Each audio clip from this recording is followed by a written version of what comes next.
Good evening, ladies and gentlemen. Assalamu alaikum, peace be with you. Thank you for sacrificing the brilliant weather outside to come in for an afternoon just to listen to what is a very important topic on governance, Islamic law, and conflict resolution and Islamic approach. On behalf of the Cordoba Foundation and the Center for the Study of Democracy at the University of Westminster, we're thankful both to Imam Shafi for joining Professor Abdelwahab El-Affendi, but most importantly Professor Esposito, who this is, I gather, his fifth meeting today, and he has a couple of more in the next couple of days. So we do like to try take every effort to make sure we've got our money's worth tonight. Yes.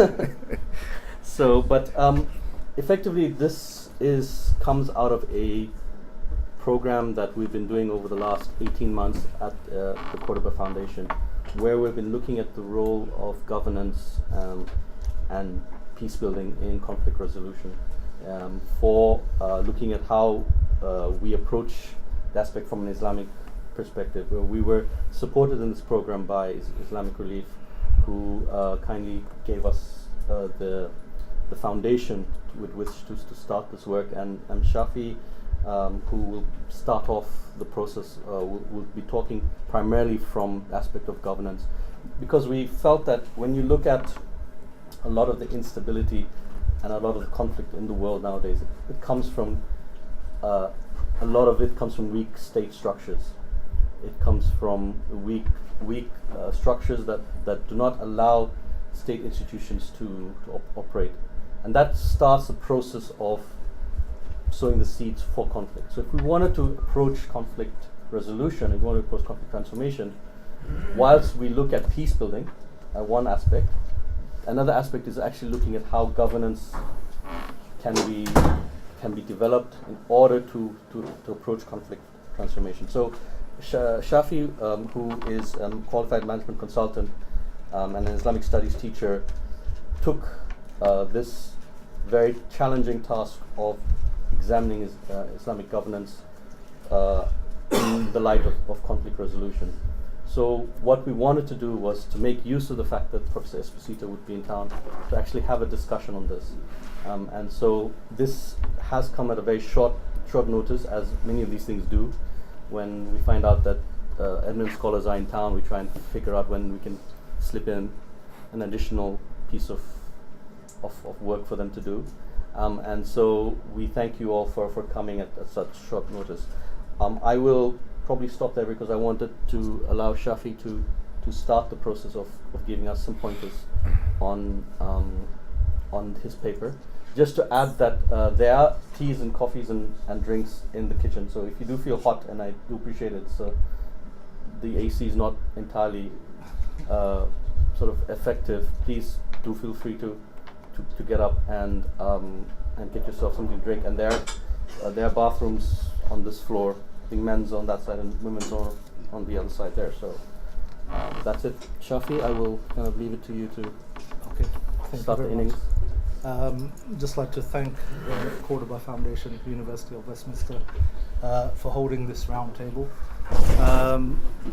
Thank you all for attending today. I'll be just trying to, obviously it's a long paper, and I'll be just trying to highlight some of the aspects of the paper.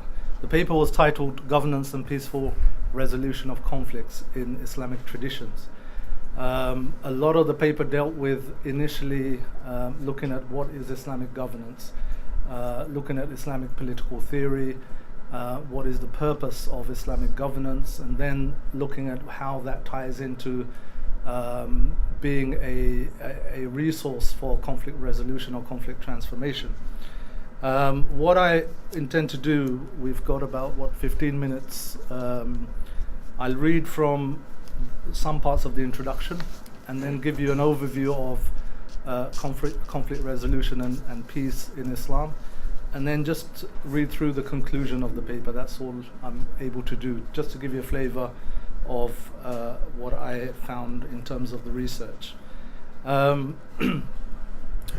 Religion is often cited as a cause rather than a solution for much of the violence and conflicts around the world. This can be at the local level of communal violence or at the international level. involving states. With regards to Islam and Muslims, a spectrum of groups from Al-Qaeda to Al-Shabaab are routinely offered as evidence by proponents of this argument. Countries ranging from Somalia, Afghanistan, Pakistan and Iraq are highlighted as examples where violent conflict exists precisely because of religious beliefs. Globally, there is only one war on terror, in which peacemakers are the West and the terrorists are Muslim ideologues, groups and even state actors, fueled at least partly by religion, or at least their interpretation of it. The adherents of religion in general and of Islam in particular argue that religion promotes the exact opposite: peace, justice, tolerance and sanctity of life and property. They explain that where Muslims use violence in the name of religion, it is due to other factors such as political and economic grievances resulting from oppressive occupations, foreign interventions and corrupt governments denying basic human rights and freedoms. Some are attributed to the willful misapplication of religious texts to serve other agendas. Either way, we contend that it is not religion per se that should be attributed as the cause for violence. Research reviews of the evidence on the root causes of conflict have shown that although wars may have an ethnic or religious dimension, the actual underlying causes of conflict are more related to economic causes. And quoting, wars often have cultural dimensions related to ethnicity or religion, but there are invariably underlying economic causes too. Major root causes include political, economic and social inequalities, extreme poverty, economic stagnation, poor government services, high unemployment, environmental degradation and individual incentives to fight. So if economic and political factors are major root causes of wars and conflict, then political governance, generally responsible for the economic and social well-being of societies, is a major stakeholder in any strategic solutions to resolve or transform conflict. If religious beliefs also form an inevitable dimension of conflicts and wars, then Islamic teachings on political governance become all the more pertinent to the issue of conflict resolution for Muslim societies.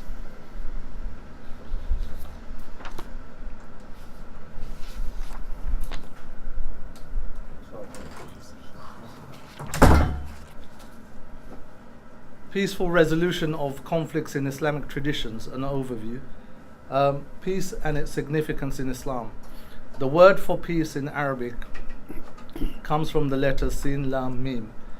Often the root word comes out as silm, which means peace or reconciliation, and at the same time signifies peace, becoming at peace, reconciled with another or others. Its root Arabic letters are Sin, Lam and Mim.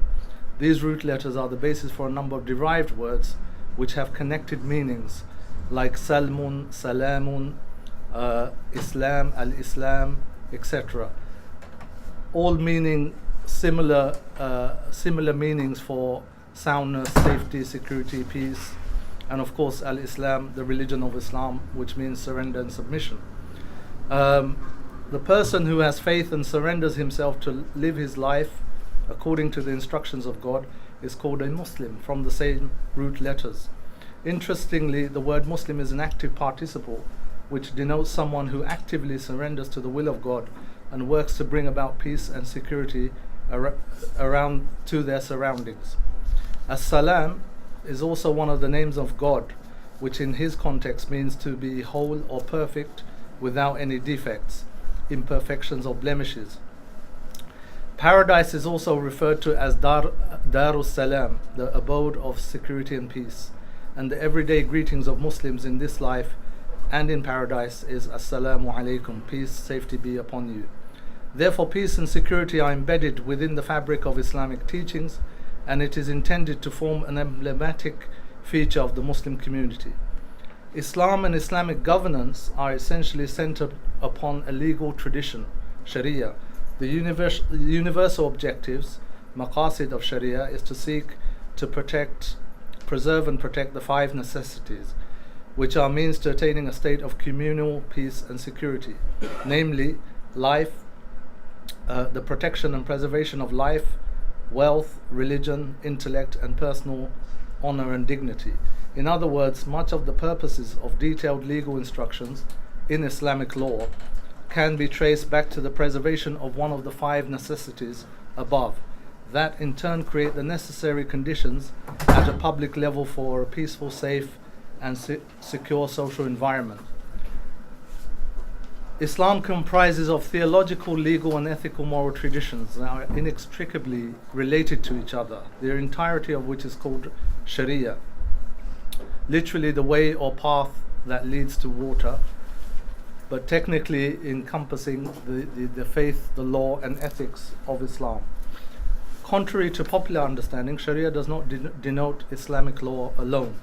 Therefore, any Islamic approach to peace and conflict resolution will not inevitably be confined within a social scientific approach or a purely legal or moral approach, but rather will cross these boundaries in a multi-dimensional approach that involves faith, law and ethics. For example, in the Quran, God speaks of the 2 Medinan tribes of Al-Aws and Khazraj, who were bitter warring parties prior to accepting Islam, that no amount of spending wealth for reconciliation would have been successful. Rather, it was God who placed mutual affinity in their hearts by which they became brothers in Islam.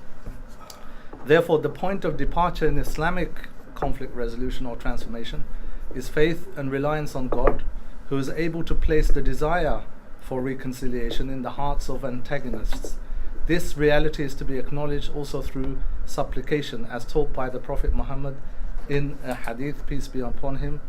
O Allah, reconcile between our hearts, rectify our affairs, guide us to the paths of peace and security, take us out of the darkness to the light.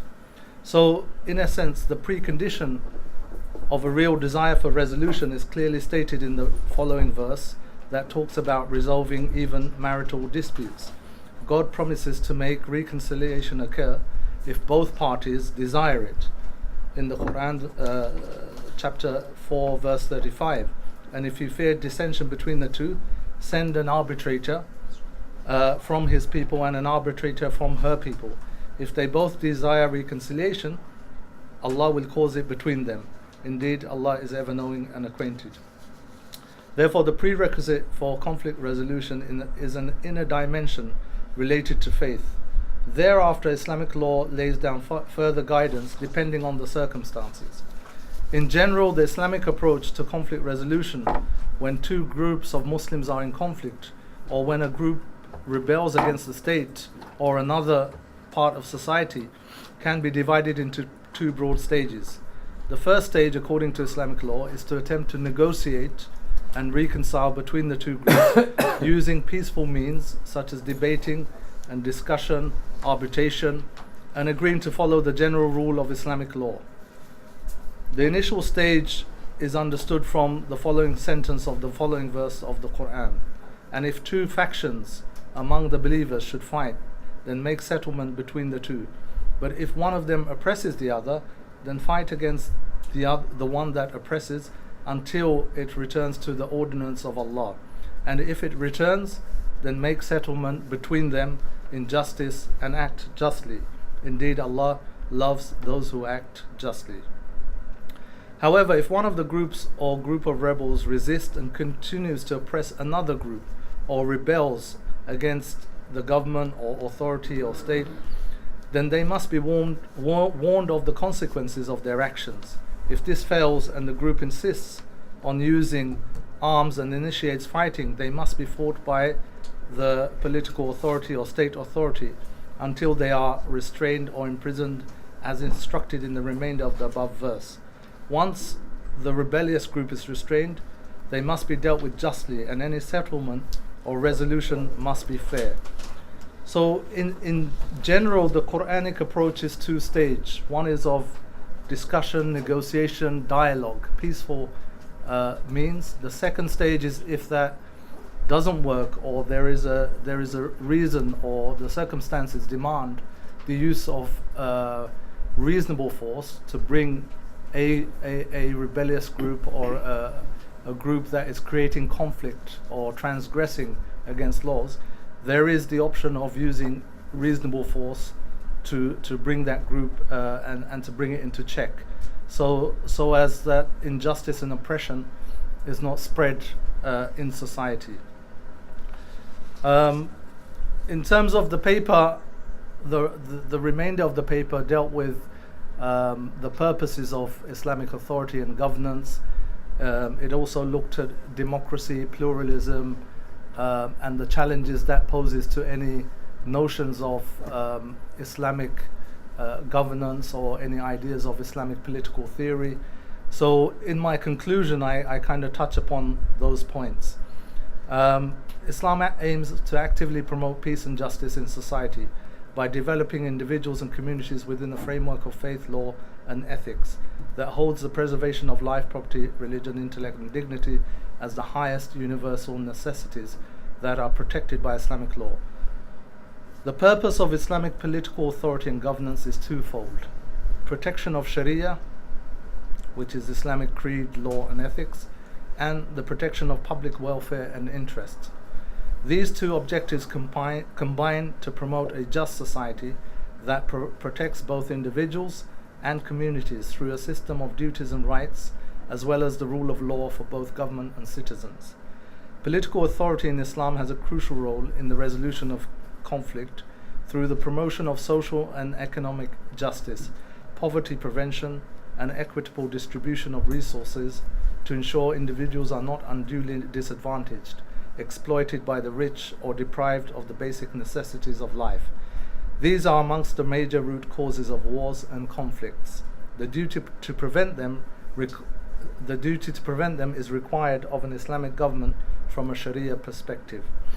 Sharia in general and Islamic law in particular is central to an Islamic polity.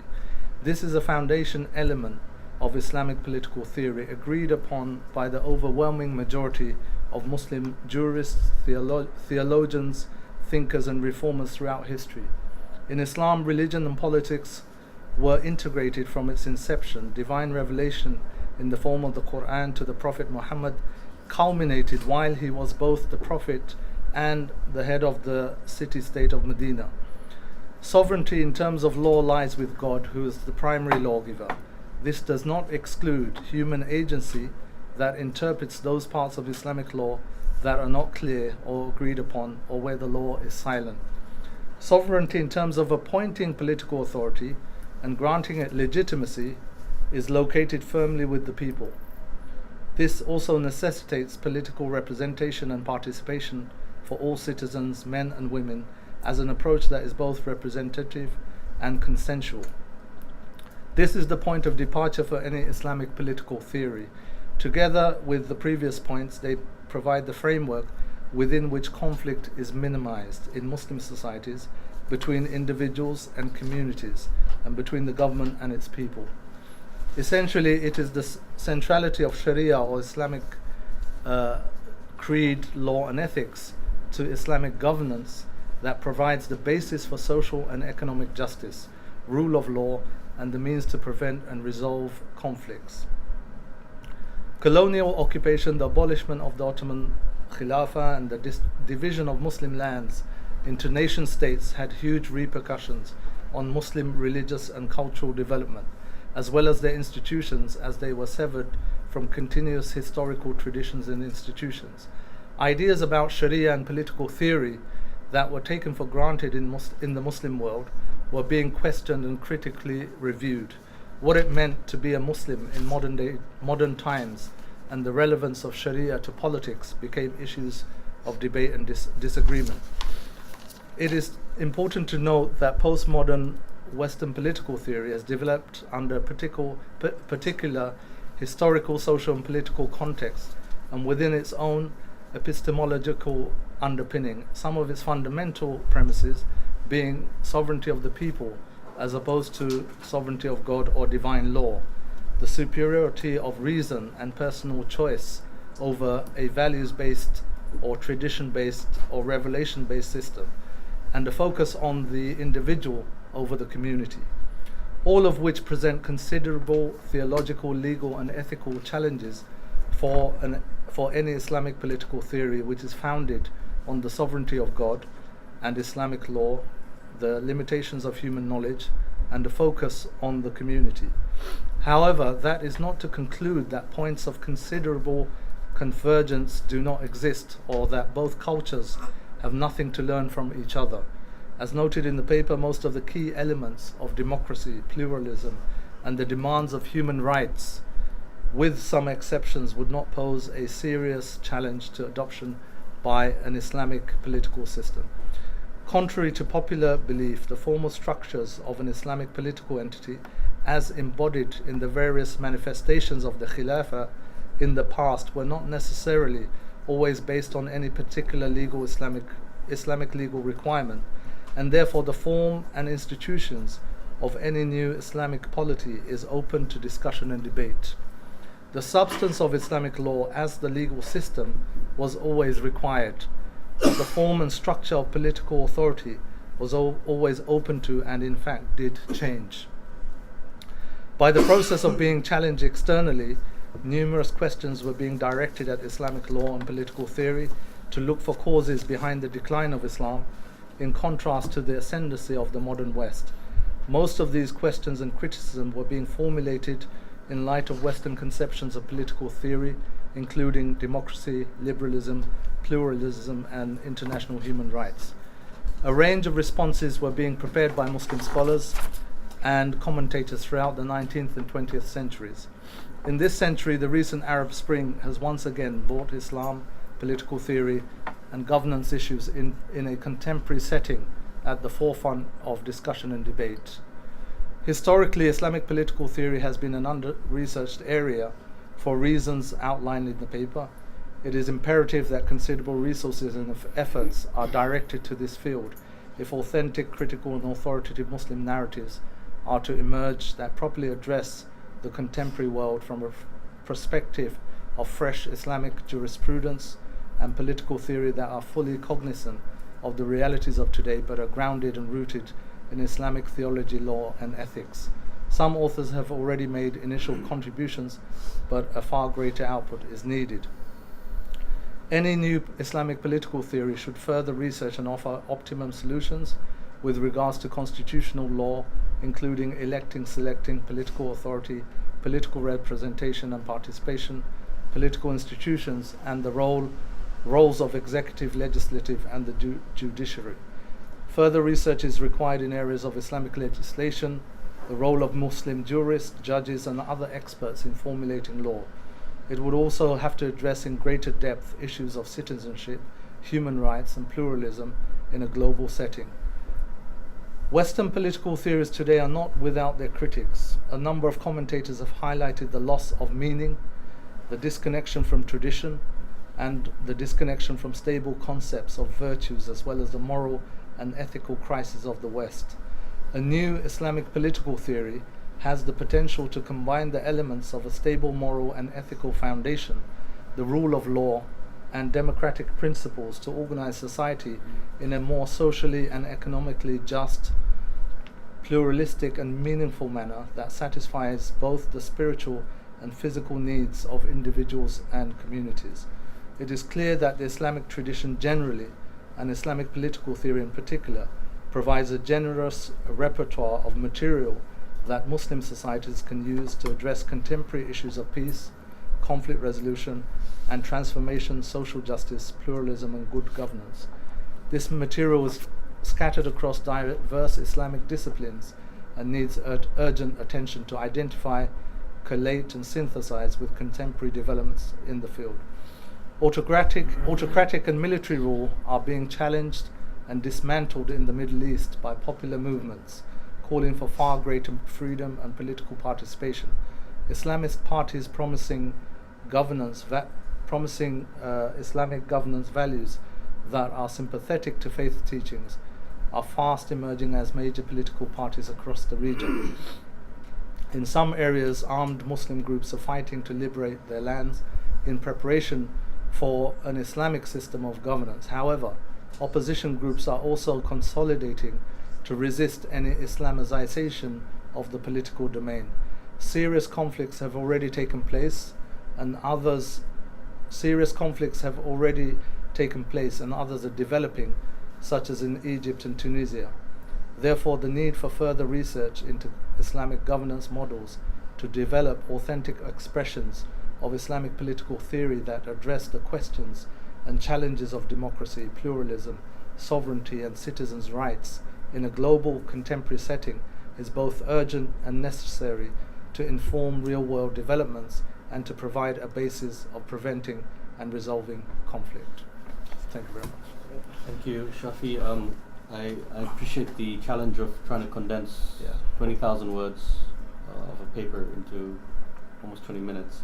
And of course, one of the challenges when you do research like this is that dynamics on the ground change much more quicker than you can actually write it down. So when the initial research of this was done, and we concluded sort of round about initial part of first quarter of 2013, I think things had already changed.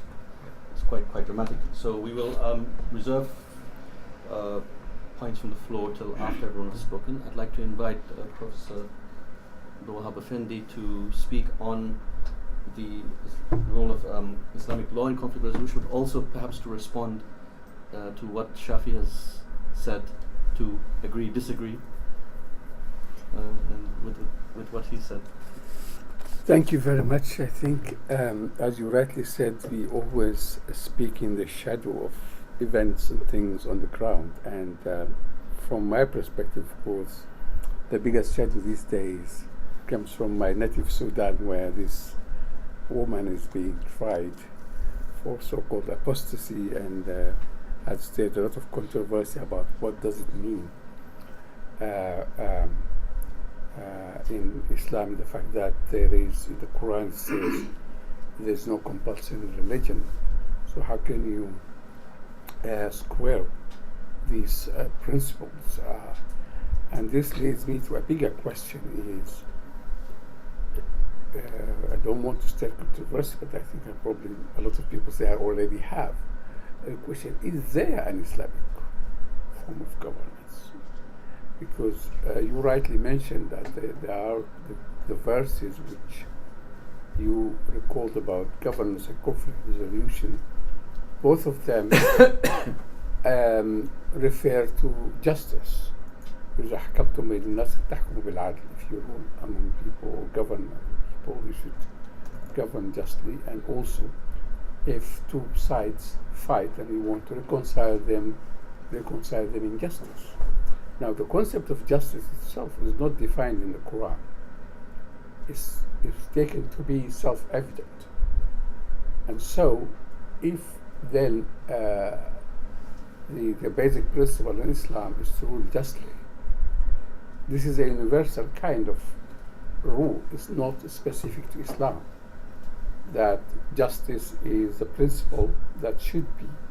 So it might be a little bit problematic when we say, what is the system of governance in Islam? As if there is a specific system which is prescribed and detailed, rather than a universal principle which says we should rule justly, which is self-evident. And justice, of course, changes sometimes from context. What we consider justice today, for example, would be 100 years ago not seen. And even, for example, today, for example, the United States, people don't see the welfare state, which here in Britain and in most other parts of the developed world is seen as an important part of justice, that you should actually help the people who are in need. That's not just a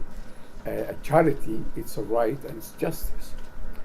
And it goes also to say, you rightly mentioned that religion is seen as a cause of conflict rather than a solution for conflict.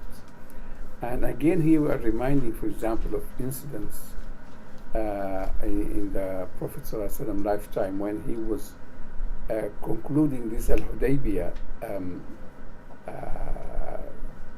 kind of treaty, where he was trying to make peace. As you rightly said, of course, peace is seen as one of the fundamental values of Islam, that you should conclude peace. And there was some religious issues of difference which would have created an obstacle to peace. For example, when the Prophet was dictating, he said, Bismillah ar-Rahman ar-Rahim, in the name of God, the merciful, the Rahman and merciful. And the Quraysh said, we don't know these words, so we don't accept this introduction saying to start it with Bismillah ar-Rahman ar-Rahim. And the Prophet said, okay, what do you want to say? And say, we want Bismika Allahumma, in your name, God. And he said, okay, I agree. Then he said, this is dictated again. This is what Muhammad, the Prophet of God, agreed with Quraysh. And if we recognize you as a Prophet of God, we wouldn't have fought in it with you. So he said, okay, drop this.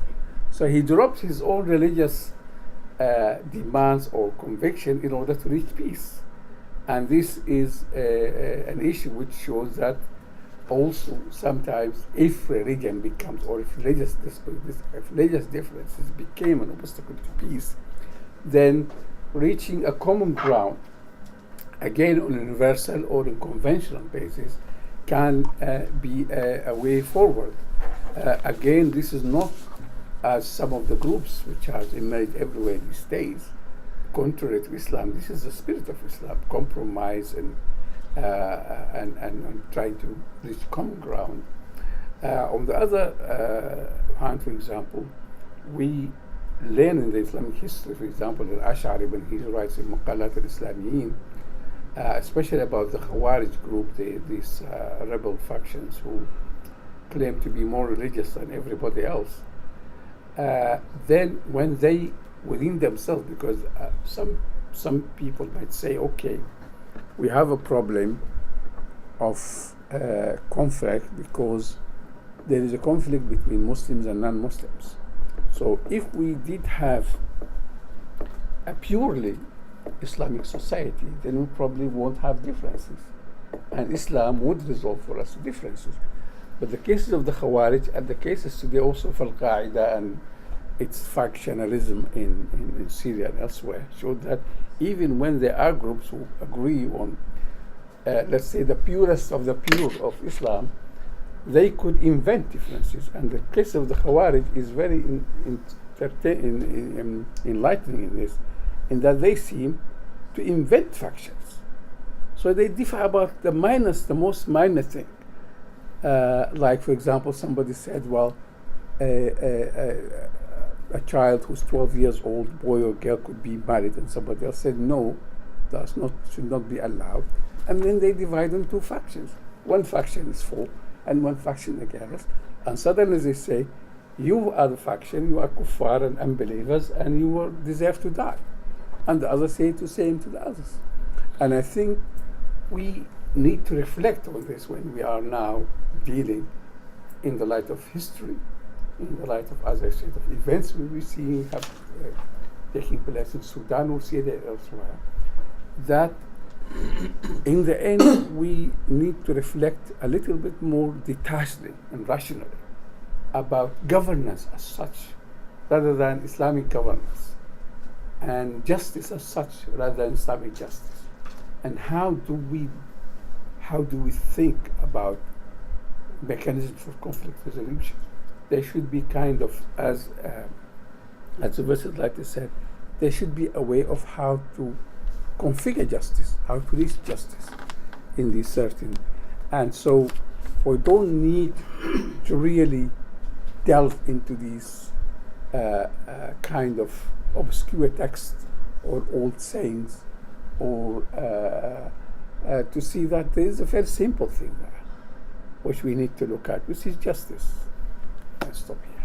Thank you very much, and I think that's some food for thought. I'm sure there will be some people responding later on. It gives me great pleasure now to introduce Professor John Esposito to give his keynote, as has been put here, response to both Shafi's paper as well as to Professor Effendi, but also to reflect on the challenges for governance and Islamic law against the backdrop of the Arab Spring, and looking at how we can approach it from a conflict resolution perspective.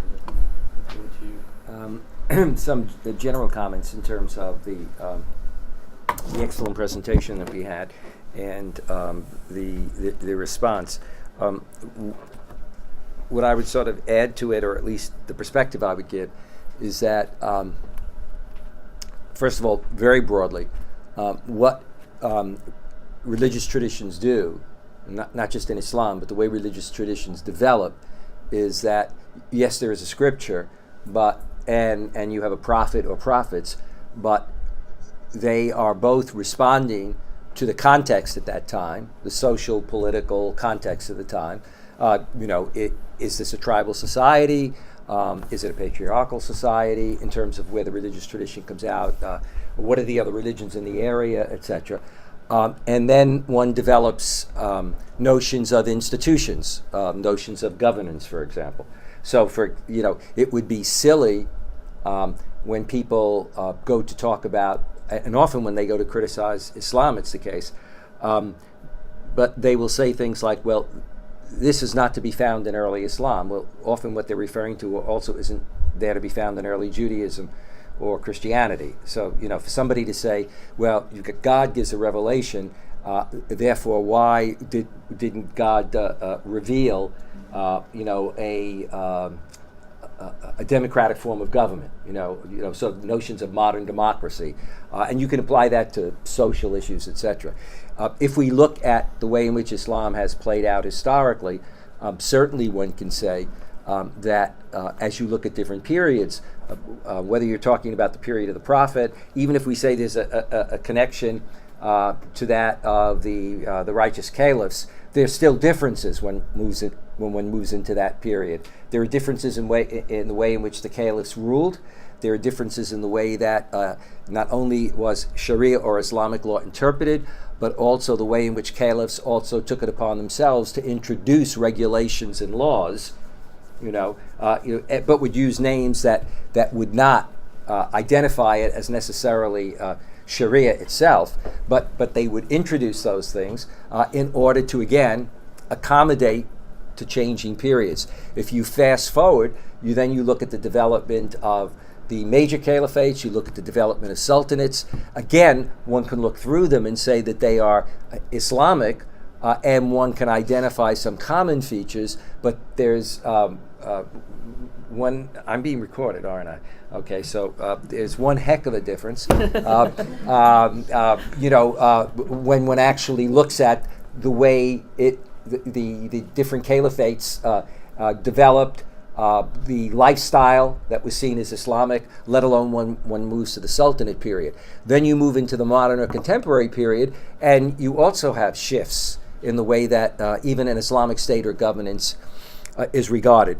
So that, for example, one can look at the teachings of Hassan al-Banna and Maulana Maududi, and understanding the period in which they were talking, one will see them speaking from what they regard as a concern for Islamic identity, Islamic justice, the welfare of the community, taking positions that would be seen as, quote, anti-Western, meaning anti-European colonialism, okay, both ideologically and politically, and therefore having problems with notions of modern nationalism, which was seen as Western and therefore really trying to be promoted to divide the community, and problems even with certain notions of democracy.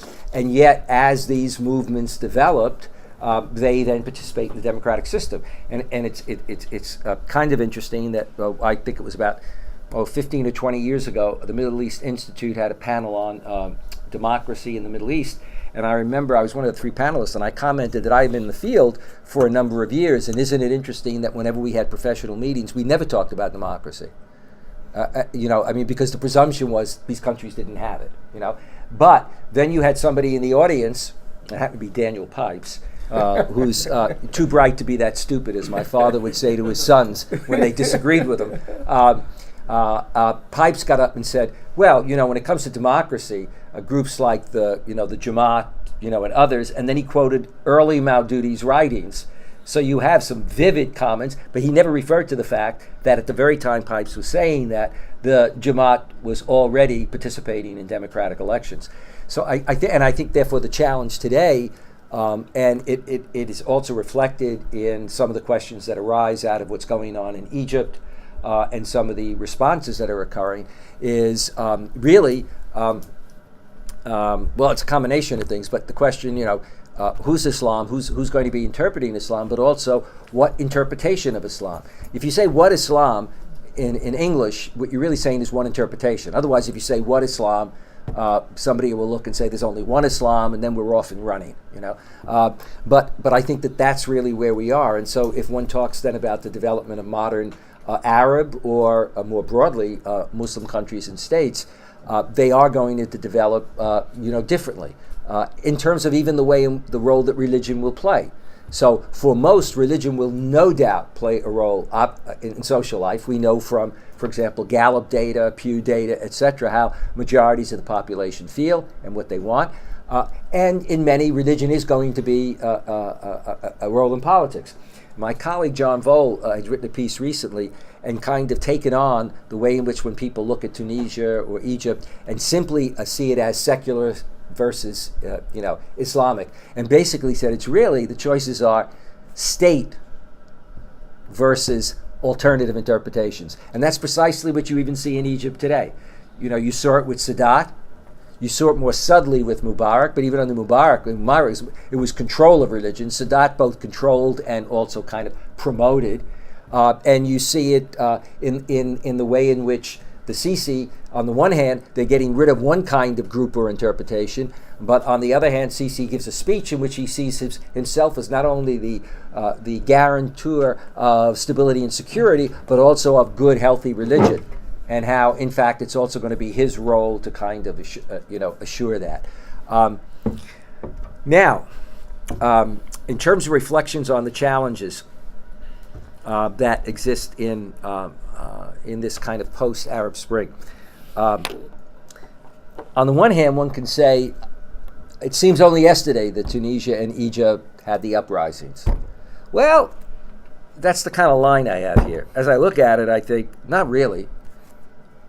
Anybody who's gone through this, giving the agony, giving the ecstasy, and then the agony, it seems like it's been a long time.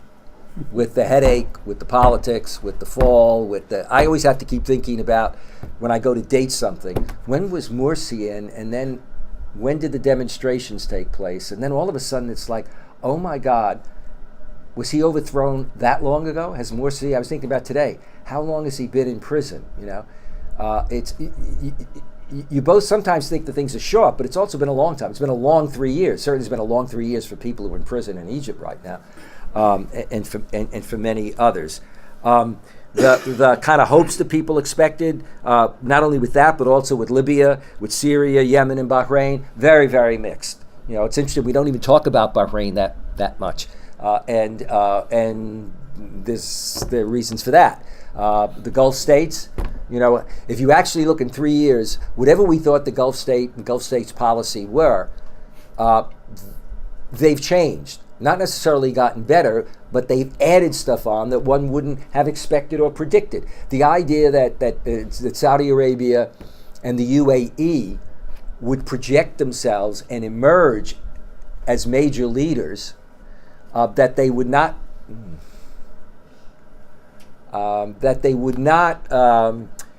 it's kind of sort of stand in the back and write a check for everybody. In terms of balance of, as it were, powers, both within the country and outside. The fact that they would, even in the Saudi case, feel very free going almost head to head with the United States when they disagreed with it, like publicly, one wouldn't have expected, let alone that they would bankroll the overthrow of a government and the continuation of it. As if you will, as effectively, as coordinated, etc. Influence, yes, but really get, that involved. The situation in Libya, the situation in Syria, only God knows, what's going to happen there. In 2011, how long did you want me to speak? About 20 minutes. About 20 minutes. Okay, good. All right, so we throw this away. God, I wasted my time putting this damn thing together. No, I will turn it into another talk at another place. I don't need you. In 2011, we held a conference in Turkey. Co-sponsored. We meaning my center / the Center for Muslim Christian Understanding, and Georgetown University and the Turkish government.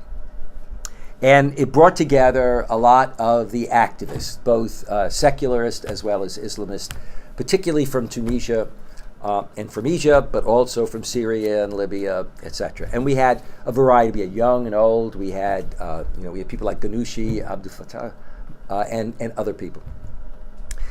A lot of discussion, a lot of celebration, but two particular points I regarded as two major points emerged early on and throughout the meeting. And that was there was a general concern that kept coming up about two things. One, what would the future be like given the fact that the remnants of the old regime were still in place? And not only still in place, but not in jail or alive. As some put, when you had the French Revolution or the Russian Revolution, usually then everybody gets thrown into jail, a lot of people get killed, etc., or become completely discredited. And indeed, that proved to be true. And not only in terms of what happened in Egypt, but also in Tunisia, and to a degree that's remarkable. Whatever the failings of the Morsi government, and there were failings of the Morsi government, the fact is there never was a real Morsi government, because if you have a government that can't control its military, its security, its police, its banking system, its media in particular, etc. I mean, those are all, it's a government that then is vulnerable to what people said about Morsi, with the security is broken down, etc. If you have police who choose not to operate at all, and in fact, that's what one of the police chiefs said when he came to Washington, that the police had determined that they would just do nothing. They would sit on the sidelines, and that what they wanted, and then later on there was a report that they got, which was if they were going to get involved, and they got it when the Sisi government came in, which is do whatever you need to do. And so if you decide to shoot to kill, you're not going to be prosecuted for it. Okay? So the reality of it is that you had that kind of play. The second concern was, and they'd be asking this question, both as a question, but then asking people like myself and others from the West. And that is, it was at a two-part question. How are the U.S. and the EU responding? How do you think they will respond? And then the ultimate one, will they actually accept what's going on? And actually, it came from a belief in the last part, I think, for many. Because certainly, again, Gallup data showed in polls before and even after that a majority of Egyptians, for example, believed that they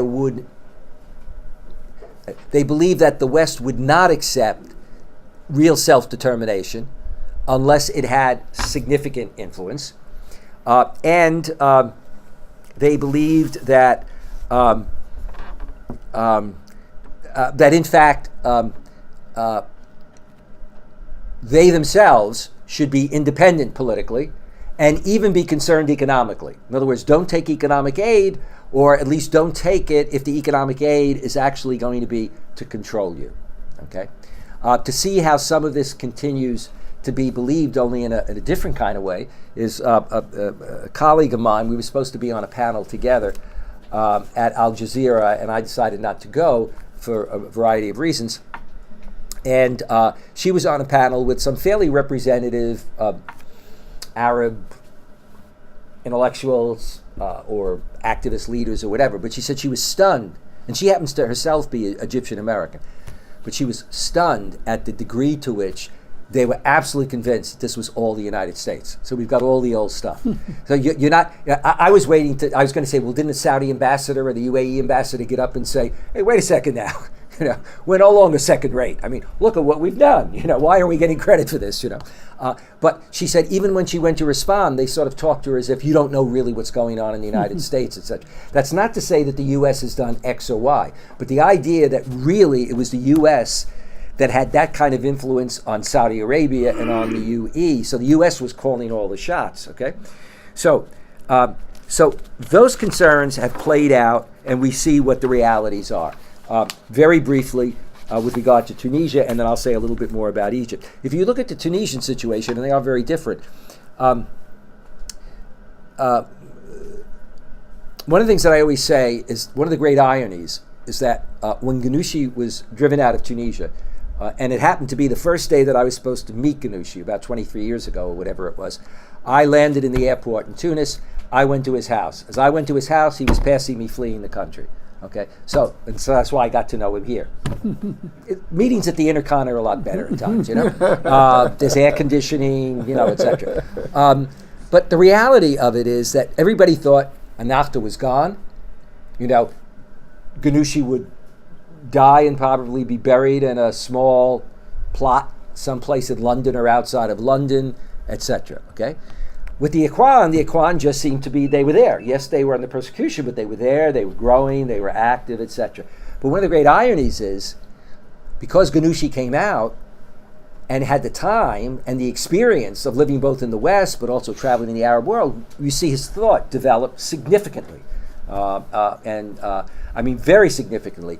For the Ikhwan, under siege, when you're under siege and you're dealing with survival all the time, it's not going to happen. And what happened with the Ikhwan also is that, therefore, the more conservative faction, when they had the election for the last leader of the Ikhwan, they won out over the progressives. And I think that made a remarkable difference in the kinds of policies that were pursued. The Ikhwan decision, having said that they wouldn't run a president, that they were going to run a president. Because I think the conservatives' attitude was, I know from conversations that none of the candidates were good enough. I was in a session actually discussing. I said, "You mean of 9 candidates, including Abdel Fattah? They may not have been Ikhwan, but that's why we got in." But it also then meant you had a problem, because then when you go to your pool, okay, you're either going to get Shatter, and then he was pushed out. So then you get Morsi. Morsi's bright man, nice man, no political experience. Okay, so you've got. On the other hand, Ghanouchi could develop a different notion of the state. Now, Morsi, when he came to the UN, I helped put together his meeting, at the UN. Morsi said privately, he was talking about the nature of a state, but he avoided words like secular, talked about civil state, but was hanging back a bit. But at one point, he kind of said very softly, if it weren't, he didn't word it this way. These are my words interpreting him.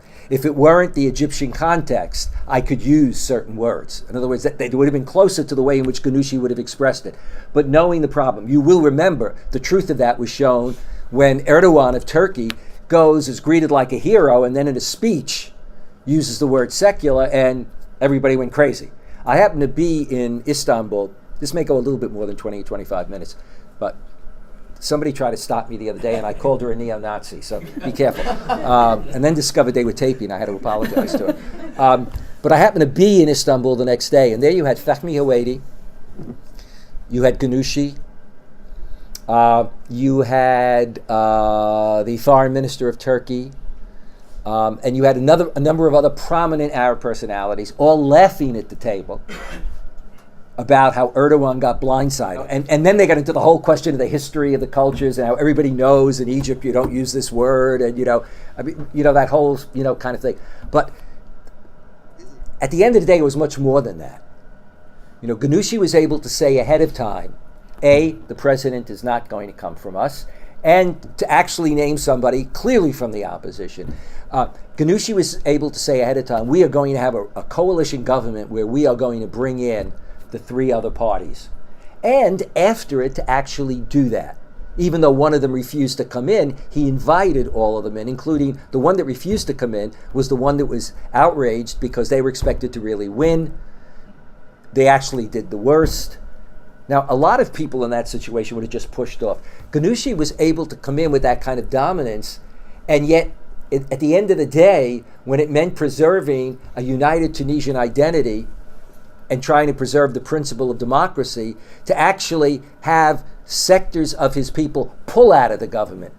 So much so that in an editorial in the International Herald Tribune the other day, somebody said the fall of, Ennahda and of its government. But he was able to define a notion of civil state that was inclusive.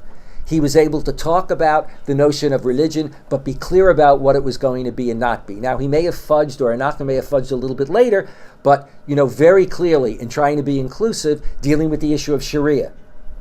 A, do you use the term, and then do you attempt to define, and what do you mean by it, etc.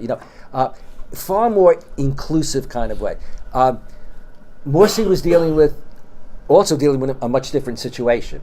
Both of them dealt with remnants of the museum, but Morsi's situation was worse. The Tunisian military stayed in the barracks.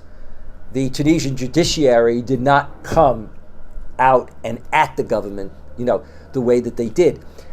But on the other hand, so far you haven't seen, therefore, the level of radicalization occurring in the population, ideological radicalization. That's not to say that I believe that a number of the socialist parties aren't saying to themselves privately, we kind of have one, or we're winning, and our goal still is, in other words, so you got somebody giving and the other person not only taking, but saying, really, that's not enough. Eventually, we want to bring you down, okay? I basically said that in Tunisia at a meeting, but a little bit more nicely than that. But I think that's what they're really faced with. But you have a different model. So far, it's held together and not had the radicalization, even of the secularists, in quite the way that you see in Egypt. In Egypt, when you look at it, you have not only, if you will, conservative secularists, but so-called liberal secularists, so-called Democrats who really, Muslim Democrats who really don't believe in democracy, and you have secularists who don't believe in democracy, even as they're arguing against what they want to paint as any alternative as being Islamist. And you particularly have intellectuals, liberal intellectuals, long-standing liberal intellectuals. Not liberal intellectuals, they're liberal intellectuals that you can look at and say, well, they were former leftist and then they were kind of liberal, but at the end of the day, who knows? I won't mention names, but some of the more prominent ones. But you have others. I know people who are on faculties, and it's not only at Cairo, but at AUC. Where in faculty meetings, they can't talk to each other. People who normally would have been talking to each other. And now you have them actually supporting, not simply supporting the coup, but supporting what was done, the massacres, etc. And I've had conversations even with a number of people that I know. And they can't quite answer you when you say, but look at the massacres. It's still deep down, they can't let go and say, yes, that happened, it shouldn't have, and then say something positive about Morsi. Maybe he shouldn't have been overthrown. Maybe there should have been more of a democratic process. Or even say anything positive. So it's sort of like, no, Morsi should have been driven out. The other side was bad, and then it's like full stop.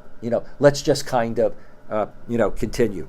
So I think that what we see happening then now is actually the breakdown of democracy, or if you will, a faux democracy, a superficial democracy.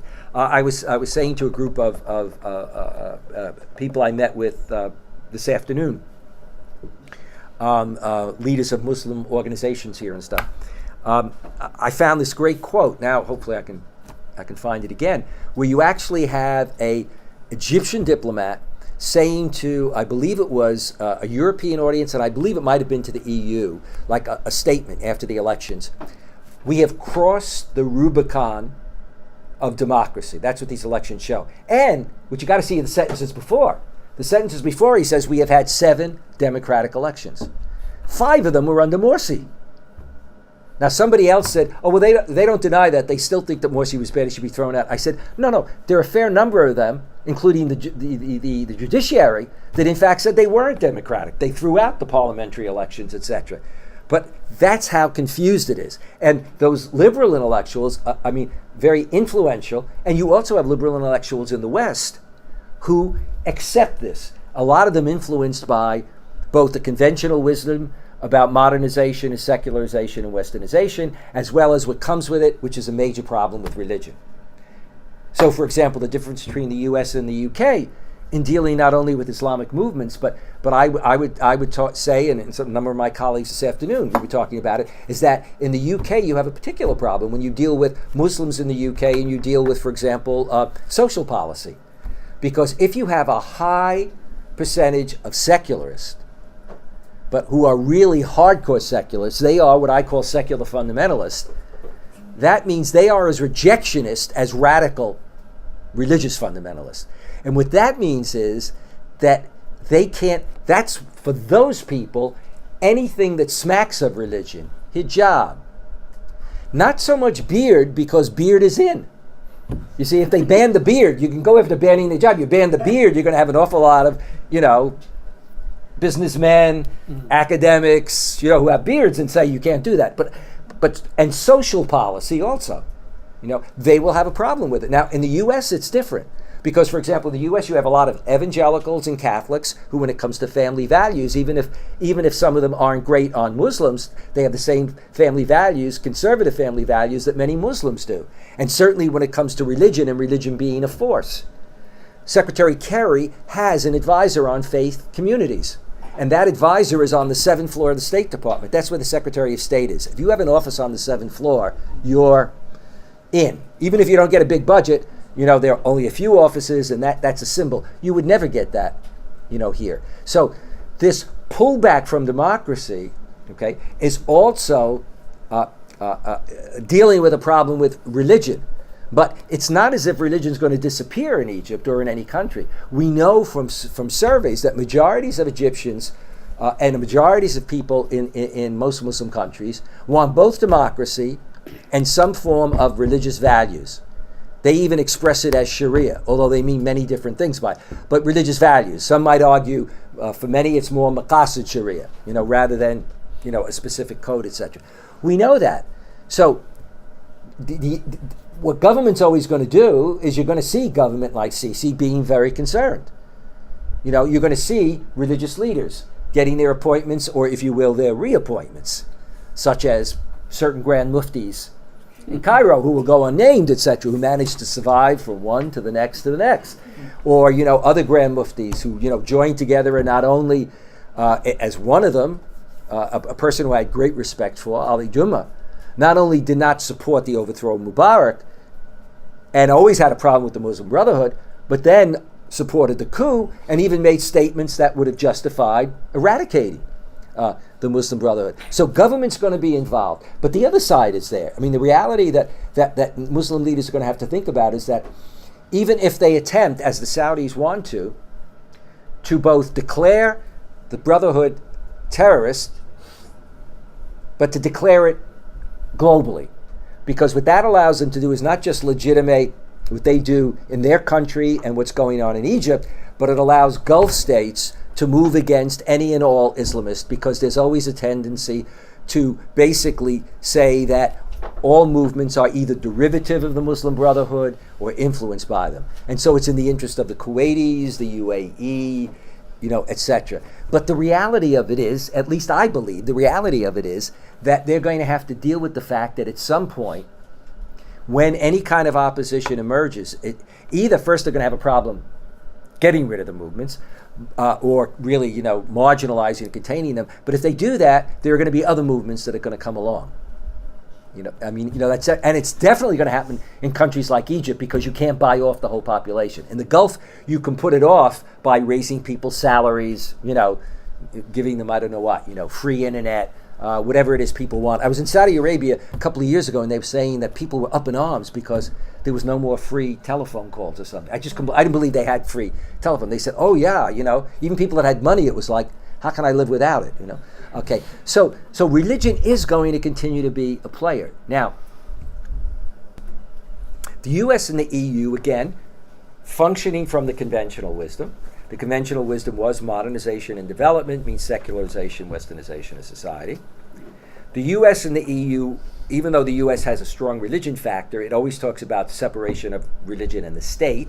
So therefore, we don't separate religion and politics. We separate religion and the state.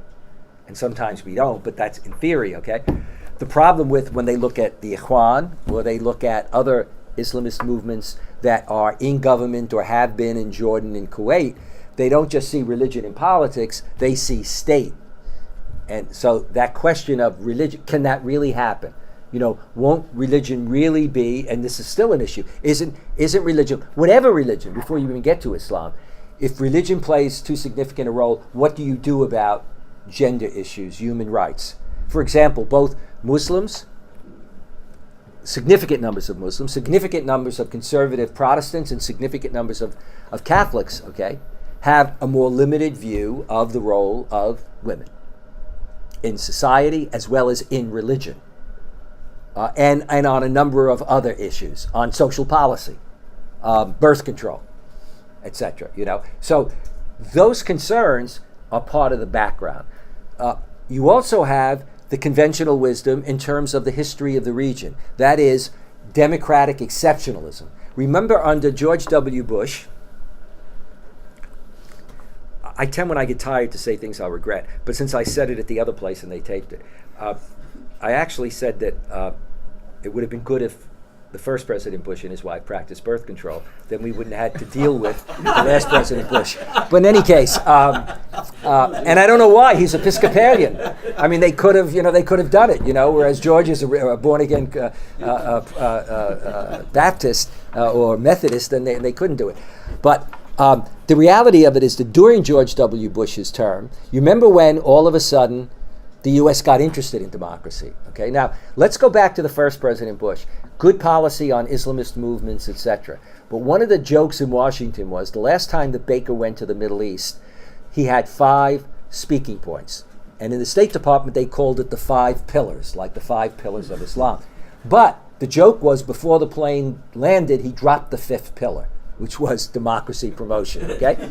So, but then you remember at a certain point in the Bush administration, democracy came the way to legitimate the invasion of Iraq, etc. And then you had Richard Haas, who was a senior member of the administration, Powell, give speeches saying that one had to recognize that all administrations, American administrations, however different, including George W. Bush's administration up until that time, had practiced democratic exceptionalism. Okay, so that's also part of. Now, what did that include? Democratic exceptionalism meant that you also accepted the principle that you may not like authoritarian governments. They may go against European and U.S. principles and values, but overriding national interest, okay, i.e. survival and your interests, mean that you make an accommodation and deal with rulers who will provide stability and security because it's in your interest, if you're talking about the oil region, as well as support you on policies you see as critical, which is Israel, and maybe, Egypt or Tunisia. Now, with all of that baggage, okay, and having been told that all Islamist movements, not only by some of their experts in the country, but by all the rulers, even if they don't seem to be a threat, if they're not violent, they're wolves in sheep's clothing all these years, right? And also, you remember, the first Bush administration, the assistant secretary did give a speech at the time with regard to Algeria and said, we can accept any movement, including an Islamic movement, in elections, as long as they don't believe in one vote.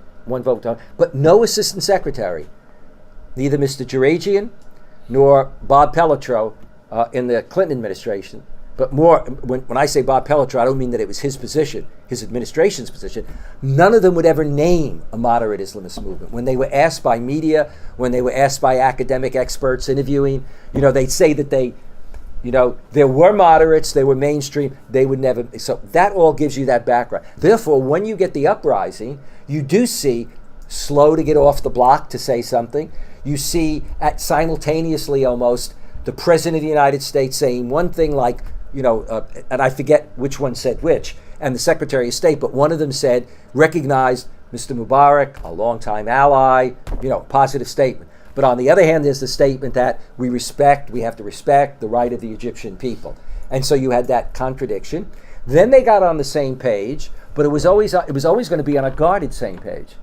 I mean, so for example, you remember that early on, it was known that with Morsi, and I'm sure with Ghanouchi, that when they spoke with them, some of the first things they would speak to them about is your position on Israel. What's your position going to be on Palestine? This is important to us in terms of our being able to deal with each other. And probably a gender, question. In other words, certain kinds of questions or issues. Okay. So when you then have what actually happened, first of all, you have an orchestrated uprising. And there are stories out there, but we haven't gotten a lot of that data and gotten it out there.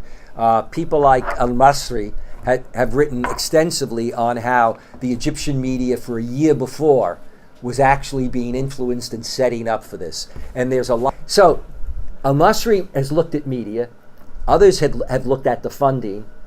and gotten and worked at getting at the idea that it's not as if the funding has come from the Gulf after only. The funding was coming early on. A good deal of the evidence seems to show that when Shafiq lost and went to the Gulf, that from early on, working in the Gulf with a number of Gulf rulers, a plan was made for eventually throwing Morsi up. Why? I mean, it's fairly obvious. Multiple reasons. For many Gulf states, these are monarchies. Complicated by the fact that most of them really don't want to have a parliamentary monarchy. So, I mean, they want more of an absolute. They want a little work. Okay. And therefore, you're not only looking at what looked like a tsunami in the region, but that it's going to come your way. Okay. And even if it's not getting your way right away, that it's already going to be motivating within your country, not just the Islamists, but even other sectors in society. That will be attracted by the idea of, and will see perhaps populations that are getting their freedoms, etc. Those Gulf states, some of them, of course, are also close allies with the U.S.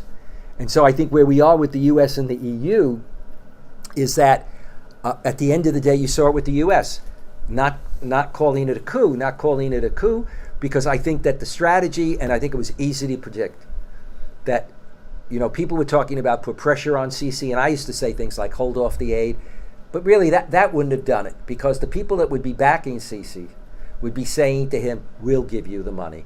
And the money that the U.S. gives is really a pittance.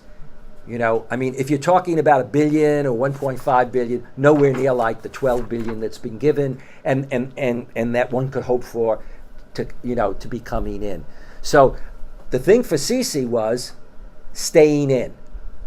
And although he had said he wanted to be inclusive, I think one of the other generals and others really realized the way in which we stay in for a period of time. The idea is if you can stay in long enough, the international community will have to accept you. How often has the international community totally, walked away? Okay, and I'm sure that's exactly what some of the Gulf states were saying. And thinking to themselves, if we bankroll, if they can stay in, but how can you be sure that you'll stay in? You have to suppress the one movement that's significant and can mobilize.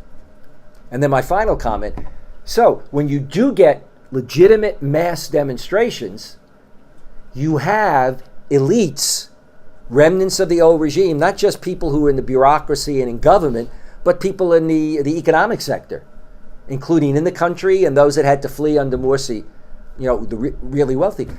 These are the people who could then attempt to orchestrate. You get a crowd that's upset, they're demonstrating. They may be demonstrating for reform, but if you can get out ahead of that crowd, you can convince them that the way to bring about reform is not to wait for elections, but that in fact it's necessary to replace the government. You're not going to call it a coup, and it's not going to be a military intervention. It's going to be a military, if you will, led intervention, but a military that's leading the people, which is exactly the argument that Sisi's made. Where I see it going in terms of the U.S. and the EU is that I think that they will, where they have to make, they will draw lines when they have to, but that in fact they've accepted the reality. There was a conference at Ditchley just last week, and from what I understand from both those there as well as an article that's in Reuters, politics, human rights, democracy were basically not the purpose of that meeting at all.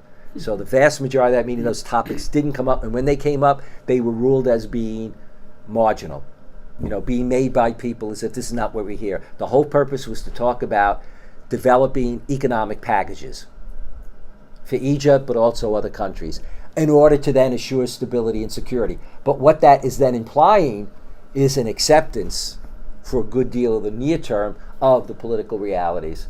And so you are returning to a certain extent to the past. Thank you very much, Professor Esposito.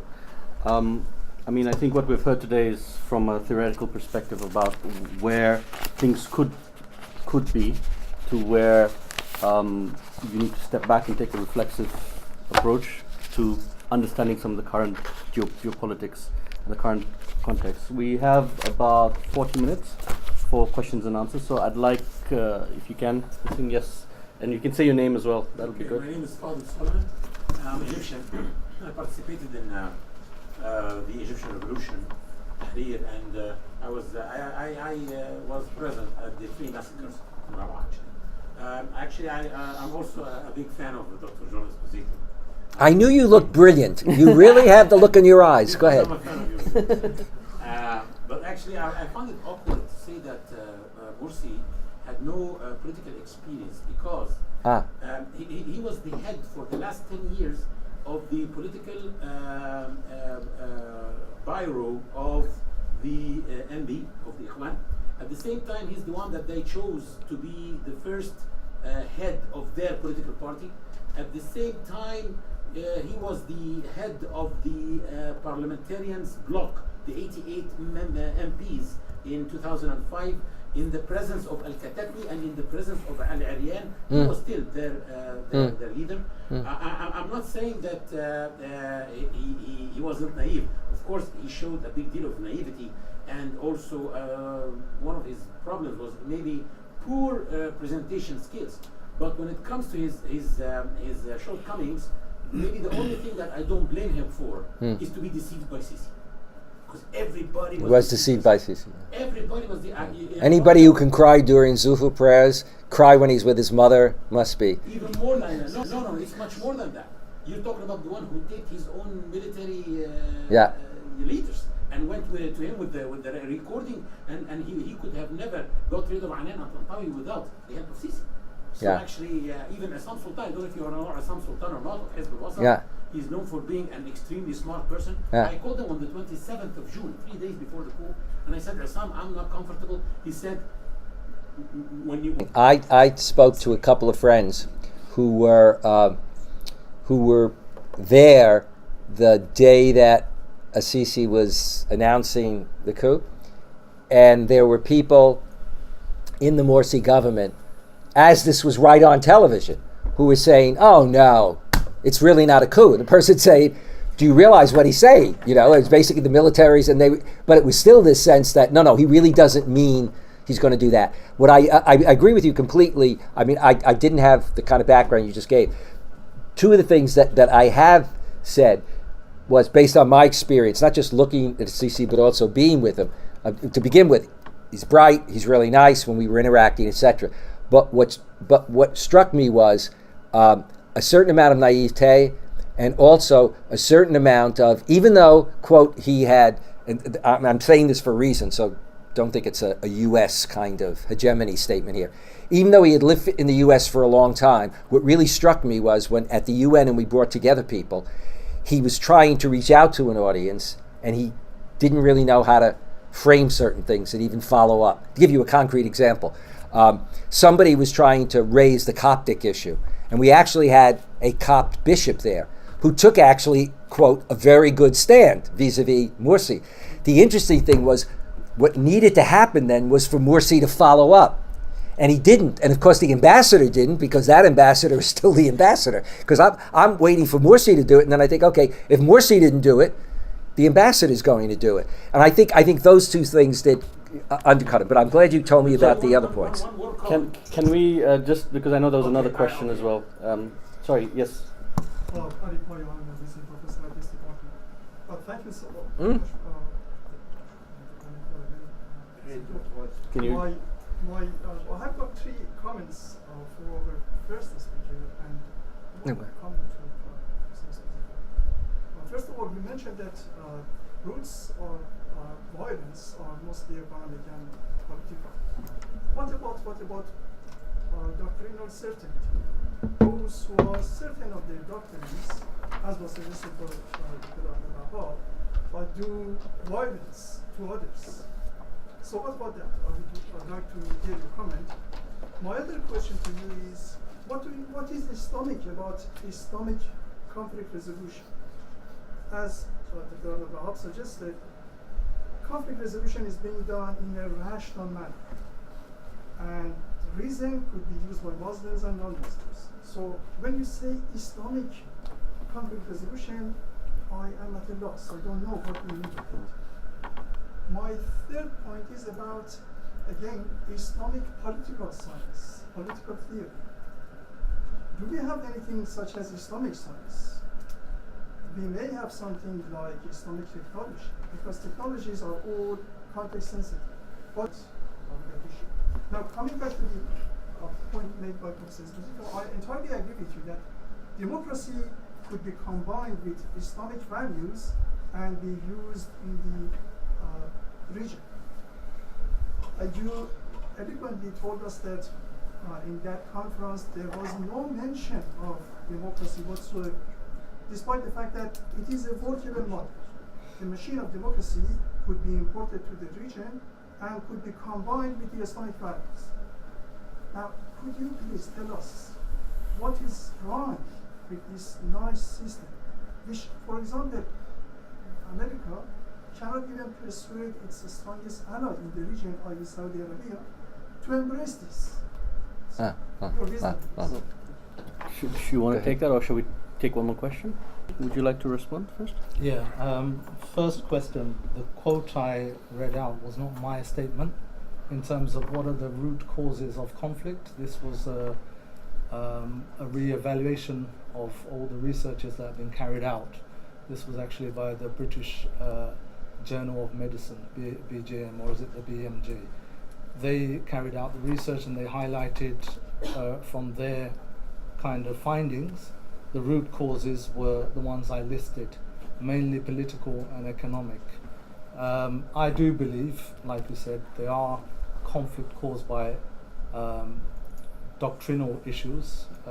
Groups who believe in a certain faith or an interpretation of a faith can cause conflict without a doubt. But these causes were identified as the major root causes. So it's not my statement, it's empirical evidence, scientific research. May I just add that doctrinal certainty is not exclusive reserve of religious people. It can be exercised by seculars as well. Yeah, it could be. Your second point was what is so Islamic about Islamic conflict resolution? Very briefly, to probably just illustrate, when I was living in Damascus about 7-8 years ago, whenever there'd be a situation or an argument or a fight about to be broken out on the streets between a trader and a customer or two drivers, they would immediately say, Salli ala Nabi. Right? That is what we're trying to say. Using faith values, using faith principles, using what Muslims already know and understand and respect. How can you channel that into motivating people to resolve conflicts? And that is a good example for me. And that would immediately stop the fight. I'm just giving you a small example. There's lots of studies that have been done in conflict transformation, conflict resolution. The same thing happens here. Yeah. People would use some British. That's fine. We're not limiting. Going back to what the Wahab was suggesting, it is common sense. So that common sense used in the context of Islamic culture, and that same common sense could be used in this country, in this culture. And why do we call it Islamic and this Western? This is common sense. This is common sense, but if you refer to, Everybody has common sense. but if you refer to divine texts or sayings of the Prophet Muhammad, peace be upon him, who Muslims revere and see as authoritative and would listen to, and that helps you to resolve conflict. It adds a layer of authority. Isn't that common sense too? You know, I mean, Christians will talk about Christian values. Yeah. You know, because you know it's like you have an extra value. If you say secular values, for a lot of people, secular values, these are really important, but they are created by human beings. But if you can also basically say, yes, we all share these values, but to yourself say, but my faith demands it. You know, it's not just that there are, the Jefferson and, if you're an American, and Adam said it, I think, the religious dimension makes it authoritative. I mean, I worked in drug and alcohol treatment, and I know in Muslim households, particularly in inner cities, are facing an epidemic of drug abuse, but not alcohol abuse. One of the reasons is because in the family, as a religious value, every child knows alcohol is prohibited. It's looked down upon. It's from a young age they're taught not to drink alcohol. So there's a faith value that's being used to prevent something. So this is also common sense, to use the tools that people rely on, people value, the values and the culture and the faith that actually is effective in bringing about change. So the third question, yours. Sorry. What you mean by Islamic conflict resolution is common sense plus, as was suggested, a layer of Islamic values and idioms. Common sense is subjective, isn't it? It's not exactly scientific. Yeah. No, sorry. I can't remember your third question. sorry. Islamic political theory and Yeah, Islamic political theory. Oh, Do we have science. something Islamic science at all? When I mentioned in the paper that when we say, or when scholars or researchers say Islamic political theory, Islamic governance, Islamic this or Islamic that, Islamic finance, all it's referring to is... Islamic finance is technology, not science. I'm making a distinction between science and technology. Technology could No, be... Islamic finance is not technology. It's a means of economic transaction. It's a framework within to conduct transactions. There's no technology about it. But what they usually mean when they say Islamic is what is acceptable to Islamic law and ethics. That's what they mean. It doesn't mean Islam is the only religion that kind of invented the science, and that's not what it. What is accepted? Islamic economics. Yeah, what is accepted within the framework of Sharia, which has certain parameters, which has certain values, which has a worldview. That's all it is. Do you want me to answer that yeah, democracy? yeah, please. On the democracy question, if I understand you correctly, I would say that because of this kind of preconditioned attitude of most Western democracies and the experience, and therefore there is this concern, fear, question mark about an opposition that's Islamic coming to power because of the belief that you can't really have religion interface as effectively as it should in terms of having a civil society, equality of citizenship, etc. That's reinforced by, again, the pragmatic history of the, quote, necessity for stability and security of having authoritarian regimes, and then reinforced by the sense that, well, the Morsi government lost the support of many people in the country. Now, it's interesting, there's a video that's available where you have a member of Congress talking to an ambassador who's representing John Kerry and saying, how can you legitimate, in effect, what was a coup, And so she's saying, well, the will of the people, lots of people didn't like the president. And he said, well, I can think of presidents we've had who had a significant number, part of the population. Will we operate with the same, recipe? The thing that I sort of recommend, I've done it dealing with some colleagues when they discuss on the internet issues of democracy or overthrowing the government, like Morsi's, etc. Or then still, talking about the failures of Morsi, but not really talking, even when we see the massacres of Assisi. What I've said to them is, let's do a spreadsheet. And I gave the categories, and I said, let's do a spreadsheet, and then we compare Morsi's government, on numbers of people detained, numbers of people killed, numbers of, etc. You don't get any answer at all. You see, but yet those people don't answer. Not a single one answered and said, "Well, you have something there." You see, because again, it's like those colleagues I talked about before. They may not deny that some of this happened, but they don't want to admit it publicly, and they certainly are still not willing to say that this situation is so horrendous compared to the past that there's a force of argument there. On Palestine, when I was a young academic, I would go from North Africa to Southeast Asia, and people would always ask me to explain the Trinity and U.S. policy in the Middle East. And I would say both are mysteries. With the Trinity, only God knows, and with Palestine. And if you look, I don't see, there's a very good critique done recently by a relatively liberal Israeli who had served in the Israeli government, basically saying, as I look at John Kerry's policy, in effect, how could he have ever believed in that policy, given the people that he had to deal with, given Netanyahu and who he is and what he says and his long track record, given Abbas and who he is and what he has never achieved, and etc. In other words, you look at those realities. And so now where are we?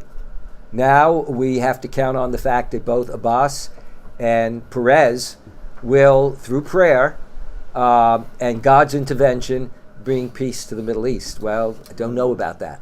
But I don't see, right now, I don't see a way forward. Maybe, I just don't see it, because if I look at Netanyahu, and then just today they had a quote from Lieberman about the Arabs, you basically see an entrenched situation, which Netanyahu has facilitated a situation in his own country where he does have a majority of the population that's willing to go along with the kinds of policies that he's implemented. There's a question. Yes. Not a question actually, but to the Professor John. Always the West take pride in democracy and they are defender of democracy. But sometimes if democracy brings somebody whom they don't like, they go against it. Look, Sure. In the early 70s of the last century, when Salvador Allende in Chile came, That's right. they got rid of him. That's right. And they Democracy supported brought, Pinochet.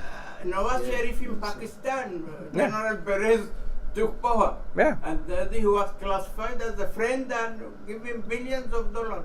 Yeah. So how can we believe the West are concerned about Well, democracy? I think that when you look at politics, politicians deal with not only with national interest, they deal with their perceptions and self-interest. So, for example, if you look at the history we were discussing of the Sudan today, okay? Look at what Bashir says one day, what Hassan Tarabi says one day, what Sadiq al-Mahdi says, and then you look at their lives and how they change their positions dramatically. Once they move into politics, for most people, that's what winds up reigning. Look at when politicians run for office. In the U.S., we'll see a politician run for office, and suddenly somebody who has said that abortion is absolutely forbidden for years flips, or the reverse occurs, And a lot of that has to do with, looking at what are the political realities. Look at the way in which in the UK today and in the US today, we still see the issue of security being used by politicians against each other. Even right now, in the UK, when it's convenient, they'll go after each other in terms of security. Look at American politics now, when you're talking about dealing with that young fellow who left Afghanistan, and how Republicans, many of them, are using that to go after the Democrats. Even McCain, who was a prisoner of war.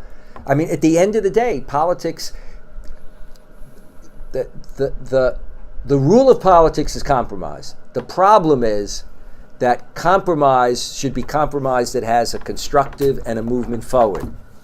But in fact, it becomes compromise at any cost if I think it means my survival as a king, as a military leader, or as a democratically elected person. So, I may be elected on one platform, and 4 years later, Mr. Clinton became far more conservative when people thought he would never win a second term, and he won a second term. So I think, I know there's the history of, but it and once you've got a pattern of certain policies of self-interest, and then you break the pattern, and people are able to say, well, you broke it, you saw that Morsi was elected and looked what happened, everybody forgets about Turkey and the years in which Turkey became a viable, example. They just forget it. And when then Gulf states say, see, it could happen here, somehow people aren't looking closely. Or even now, you have your top man, Jenkins, is overseas for something like 11 weeks, who's doing this UK review, because he's going to all of these Arab countries to discuss the issue of Islamist, democracy and politics. To which my comment is, what kind of research have you been doing all these years? I mean, if you have these offices, and what kind of research did you post 9/11? And what kind of research did you do if you were concerned with extremism post 9/11? You obviously were looking at all these Islamist movements, and then you were concerned about your domestic. Why do you need to spend all this time away? And I think it's the game. You had a question there.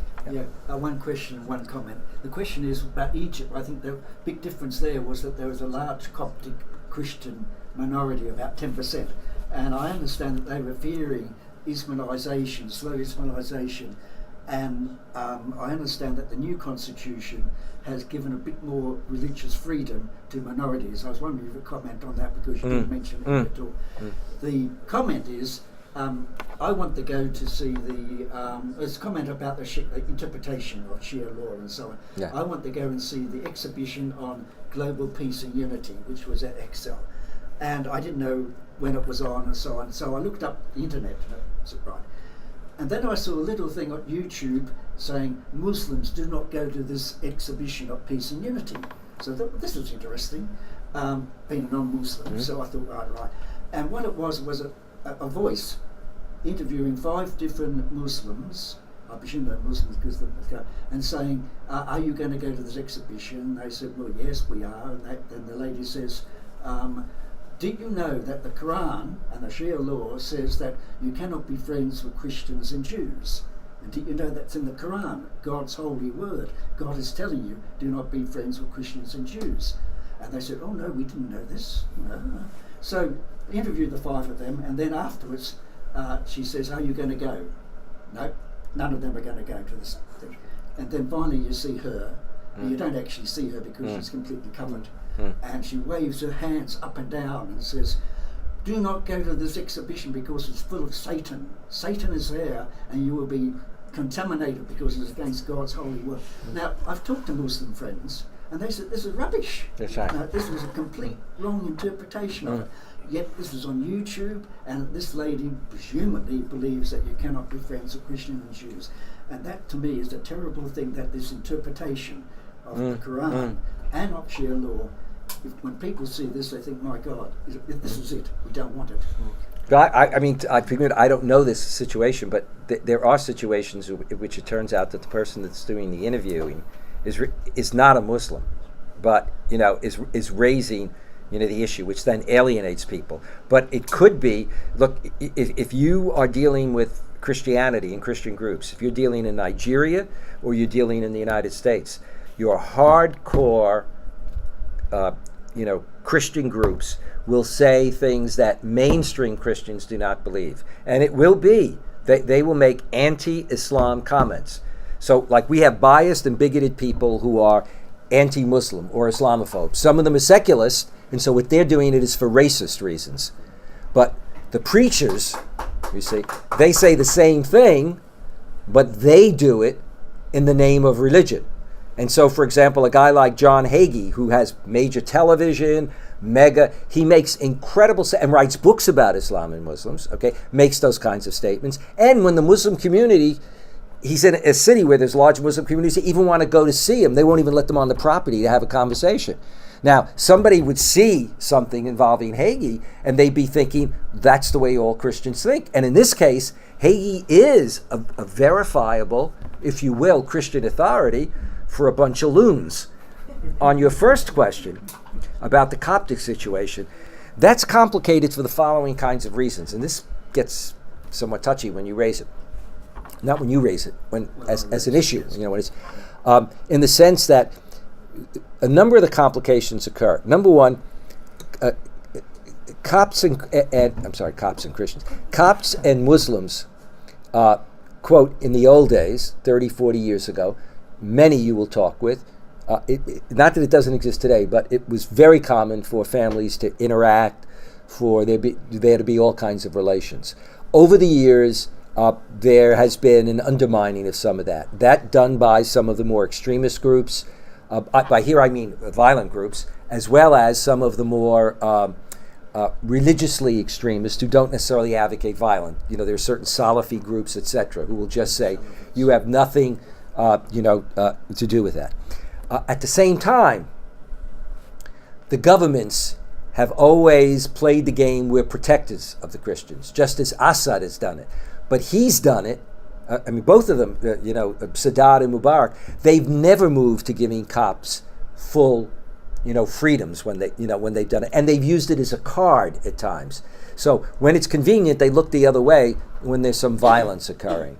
Now, when the coup came, the new Coptic Pope, the old one died. The new Coptic Pope came to power, and he said, I'm not going to be very political. Okay, first thing he did with the coup is be photographed, as with some Muslim leaders, with the Sisi as the Sisi announced the coup, taking over the government. Okay, so there you've got a symbol going out. Okay, now he doesn't represent all the Copts, but he's really powerful.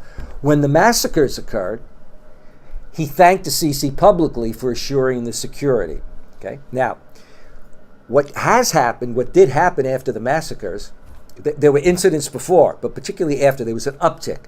There were attacks on some 40 either Christian churches or Christian communities in rural areas. Okay, Christian churches in Armenia.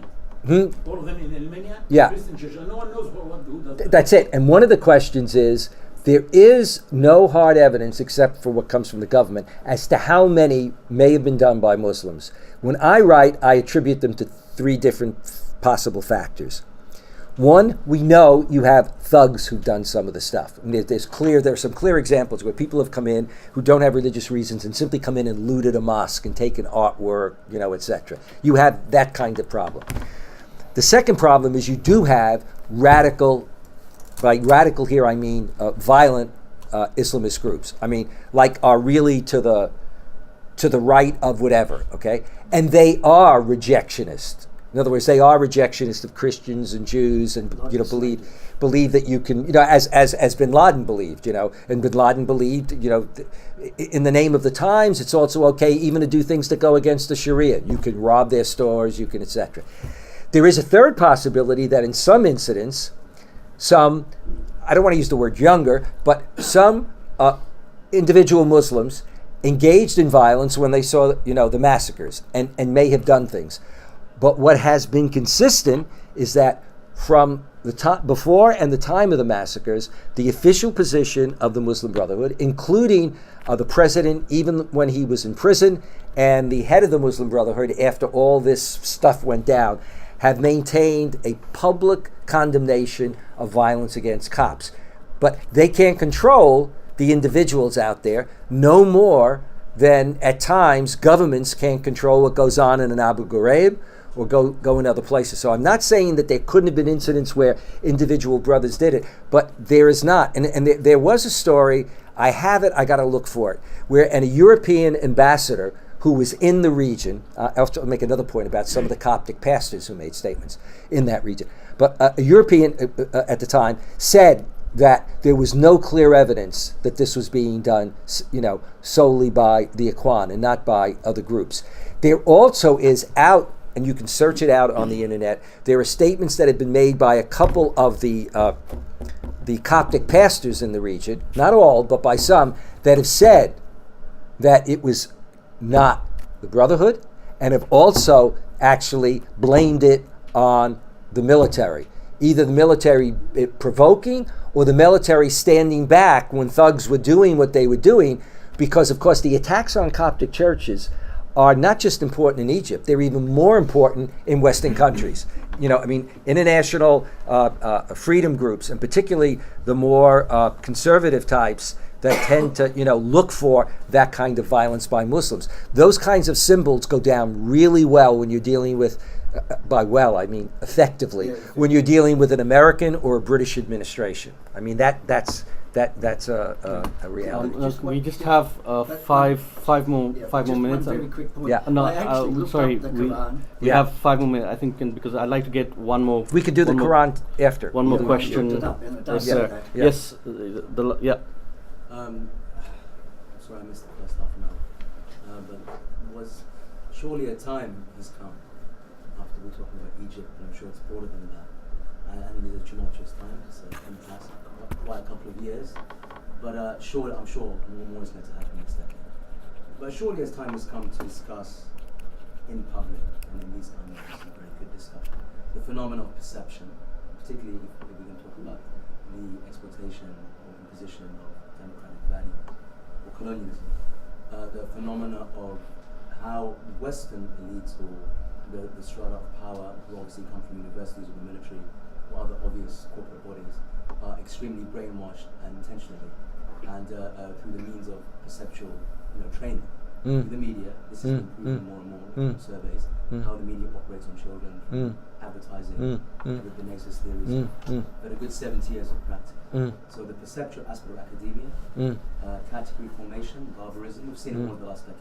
I mean, every trope, particularly in Britain actually, in some ways more than the US, has been 150 years old. Nick Clegg, the liberal, anti-racist, supporting Muslims, who said the mayor walks around like he owns the place, which is a racist statement about race, not about corruption. And that's why he's lost his election now. Because a lot of young people have understood that for next year. The role of perception, but also the role of the corporate takeover of the Western or the Anglosphere states, the European states. I mean, we talk using categories that are 50, 60 years old. The state, there is no state. What state is there in Britain and the United States? There are lobbies, lobby groups, corporate takeover, the corporate funding of decisions of politicians who will suddenly have a U-turn. And these phenomena, because they're hidden, or not as much anymore, in the fiction of democracy, particularly in England and France actually, the fiction of democracy, but at least there was a report a year ago that 500 people ruled France were not elected. That was an official survey of investigative journalism. It's to do with money and inheritance and many factors. That a lack of addressing the corporate takeover of Western nation states, the era that I believe is the breakdown of the global nation state. I think if I can just say, has an impact on analysis. So democracy, the state, who is legitimate, and the net effect is the delegitimization of any discourse by anybody anywhere in the world using any international organization or any effectively Anglo-led project, allowing Assisi to be more powerful than he would have been 40 years ago, because he knows that the US or the UK is not as powerful to complete the action of demanding from him certain needs, and thus is chaos. I want to respond to a couple of things you said, and then I want to come back and make one comment about the Quran. So I say it publicly as well as. If you talk about academics, the interesting thing to realize is that because religion wasn't taken seriously, religion in most people's training of academics, of specialists, did not see religion as significant. Therefore, for example, with the Iranian Revolution, James Bill was one of the top experts, but Bill said that he never appreciated Shia Islam as a live reality until he went to do his field work. That before that, when he did deal with Shia Islam, it was when you were dealing with it in the way back period. Okay? In the area of international affairs, religion was never taken seriously, so much so that the Social Science Research Council about 7 years ago started two committees. One committee, which I was on for a while, was looking at social sciences had no theory for dealing with religion in international relations, one. Number two, they then had a committee, how do we teach it? And what do we teach, okay? And I've had even people here in your parliament say to me that government realizes that religion and foreign policy is important, but for so many ambassadors and others, they don't want to see it that way. And so it's a touchy thing not to even get into. That shapes the perceptions. The other thing is social media, okay? Now, to get back to this question of Quran that's related, if you look at the vast majority of passages in the Quran, and in Muslim history, the Quran talks about Jews and Christians as people of the book. The Quran talks about the fact that freedom, no compulsion of religion. The Quran talks about the fact that I could have created you, as one nation. I've created you as many nations. The Quran does, in some passages, talk about not trusting Christians or Jews. But those passages, when you study them in their context, were passages in which they were speaking to specific incidents that occurred. In other words, for example, a key passage, I just had to comment on it recently for some media outfit. A key passage occurred at a time when in Medina, where Christians and Jews were recognized and where they were allowed under the Prophet's rule to practice their faith, which is very funny since the Saudis don't allow non-Muslims into Medina these days. Somehow that's on Islam. Okay, and therefore I can't go on Hajj unless I sneak in. But now I know they have Starbucks coffee and McDonald's, so I really want to go. This came up in a conversation where somebody raised it and wanted my comment on it. And it was a Muslim. I was going to say, it's your job to comment on that, not mine. The reality of it is, in this period, you had the conflict was between the Meccans, who were anti and threatening the security of this now state in Medina, and the fact that there were some Jewish tribes that were aligning themselves with the Meccans. And so in that situation, it was, you fight your enemy. But the overwhelming number of passages. But the last thing I want to say is that, and what Muslims don't bring up enough, and it's amazing that you don't pick up on this, okay? Always talk about Islam on any issue, and Muslims, political, religious, comparatively. Religiously, always find a comparison to Christianity and Judaism. So if you do that, okay, then deal, for example, with violence from the Quran and the Old Testament. And I don't tell them where they come from or what the context is. And I say, if you were somebody just reading the passages with no context, what would you? That's number one. Number two, if you look at the Old Testament, because it's so big, let alone anything else, trumps in every possible way the Quran. The number of times that God legitimates, that God calls for the killing of others, the taking of land, and in particular, as Philip Jenkins has said, this is the way you cover yourself, so no, somebody can't say, well, you said it. As Philip Jenkins says, quite rightly, if you look at religious texts, the Bible, which both Christians and Jews subscribe to, is the only religious text in which God calls for genocide in a specific passage. And you can look that right up on the internet. You can see the passage, how it played out, where at a certain point God tells his people what to do and to fight an army. And when they don't do exactly what he wants, God says, go kill all the women and children as well. Now, we contextualize that, and it's ironic because I've actually had right-wing evangelical pastors raise something about a text in the Quran. And one time I had it in public in Florida, and it's the only time that I actually bought all the Bible text. And this guy went pale when I started to read the text from because the first thing I said to him is, you're making this statement about Islam. First of all, where'd you get it from? And of course, he listened to another evangelical. I said, how many texts actually say this? What's the context? And then I just read off these texts, from the Old Testament. And it's not that I don't believe that one can't explain some of this contextually.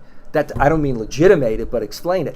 And I think that more of that actually has to happen. The same thing is true when one wants to argue about support for governments. I mean, one of the things that Muslims should be saying is, I bleed for the Ukraine. How many people have died in the Ukraine?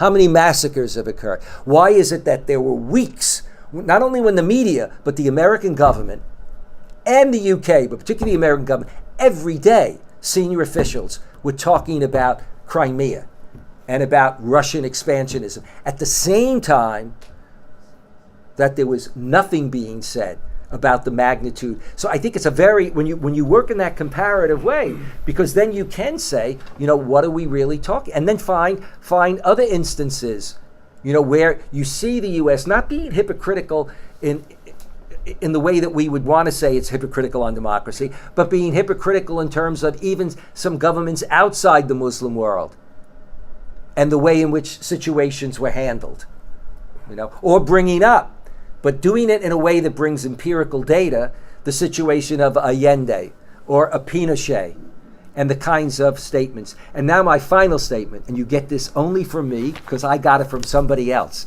So it's really not that this stunned me.